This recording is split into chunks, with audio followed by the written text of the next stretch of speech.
Weakness. Do I have weakness? I am nothing but weakness.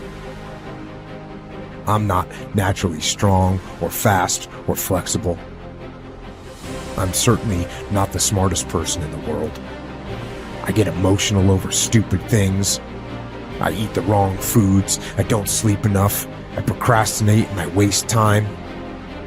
I care too much about meaningless things and not enough about important things. My ego is too big. My mind is too small, often trapped inside itself. Now, all that being said, I have a saying. A person's strength is often their biggest weakness, but their weaknesses can become strengths. Success, guys, a very, very lonely road, man. Along that road, you're not going to see too many friends. You see your shadow most often. You got to trust in the heart of hearts. Inside what you're doing, what you believe in is a worthy cause, a winnable fight. I wish I could tell you you're tired, go take a break. I wish I could tell you tired, rest for a year. I wish I could tell you that it's gonna get easier. I wish I could tell you it's gonna get easier. I wish I could tell you that if you just keep going, it's gonna get lighter. I dare you to take a stand today to say no more. I will no longer accept this for my life. I dare you to take action today. I dare you to write your goals down and get someone to hold you accountable. I dare you to hold yourself accountable. I dare you to give up everything that is keeping you from your dream, to say no to all the negative influences. I dare you to pick up a book instead of a drink. I dare you to work harder than you think you did yesterday. I dare you to prove them wrong. I dare you to prove yourself right. I dare you to stand up as a man or as a strong woman, as whoever you are, and declare that you are going to claim a bigger and better life for yourself. When you get to the point where enough is enough, when you get to the point where it hurt real bad, when you get to the point when it's over, when they're tired, when they're frustrated, when they're ready to give up, when they spent their last dime, that's when they get started. But what you cannot do is you cannot quit during the process. You cannot give up because it ain't what you see. You cannot give up. Pain is there to make you better. Without struggle, there can be no victory. And let me tell you, when you've been through pain, when you've fought for where you are, you ain't gonna let anyone take away what you got. When you've earned it and paid your dues and suffered and failed, been hurt and been down, and you get back up, when pain and struggle comes to face you again, you look it in the face and stand it down. Because you've been through too much. You're too strong now. Everything that has happened to you up until this point has made you who you are. And it will continue to mold you into who you will be. How do you overcome the suffering of life? Is be a better person. That's how you do it. Well, that's hard. It takes responsibility. And I think, if you said to someone, you want to have a meaningful life? Everything you do matters. That's the definition of a meaningful life. But everything you do matters. You're going to have to carry that with you.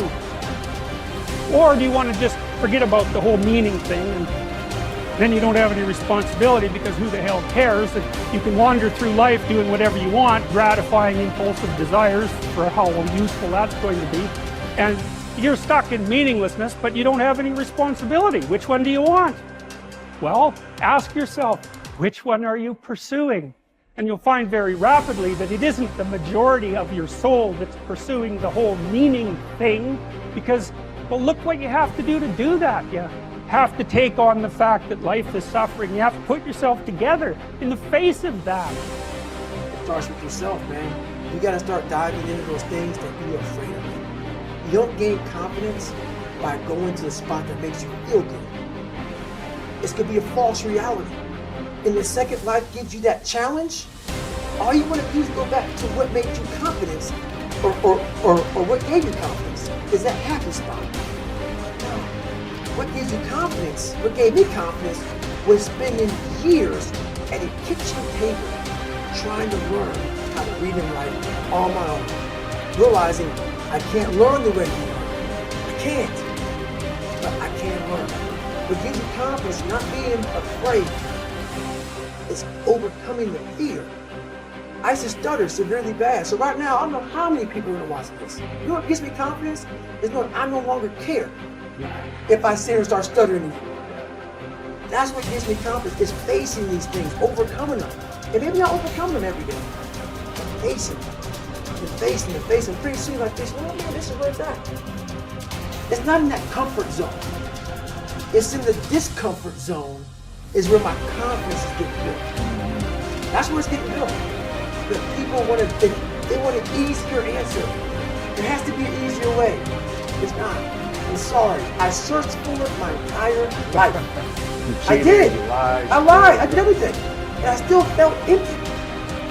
I walk around with a backpack with all my stuff in it, with no car. And I walk around happiest person in the world. Have nothing. Happy as hell. It's because I found out the whole key to life. It's not in all that. Have to face yourself. So many people live to be 100 years old and they die miserable, having everything, because they never examine. I call it my live autopsy. You never examine this. Happiness, peace, enlightenment, it's all up here, man. It's all up here.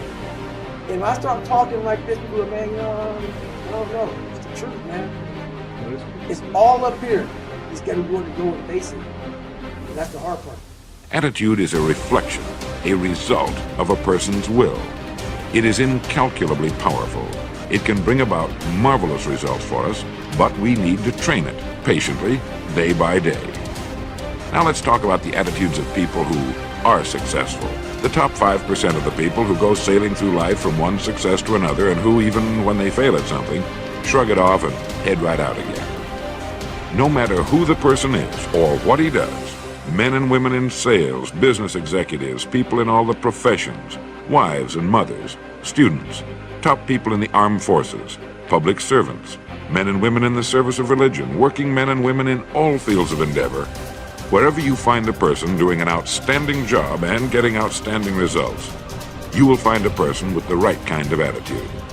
These people take the attitude toward themselves that they can accomplish what they set out to accomplish, that there's no good reason on earth why they can't be competent, successful. They have a healthy attitude toward themselves and, as a result, toward life and the things they want to accomplish. And because of this, they achieve some remarkable things, and they come to be called successful, outstanding, brilliant, lucky, and a lot of other things. They're quite frequently no more brilliant or outstanding than the majority of the people by whom they're surrounded. But they did develop the right attitude, and they found their accomplishments not too difficult, and many times surprisingly easy, simply because it seems that so few are really trying, really believe in themselves. Successful people come in all shapes and sizes and in widely varying degrees of intelligence, background, and so on. But they all have one thing in common. They expect more good out of life than bad. They expect to succeed more than they fail. If you want something worthwhile, take the attitude that there are a lot more reasons why you can have it than there are that you cannot, and set out to earn it. Go after it, work at it, ask for it, and 9 times out of 10, you'll get it. Our environment is really a mirror of our mental attitude. If we don't like our environment, we have to change our attitude first.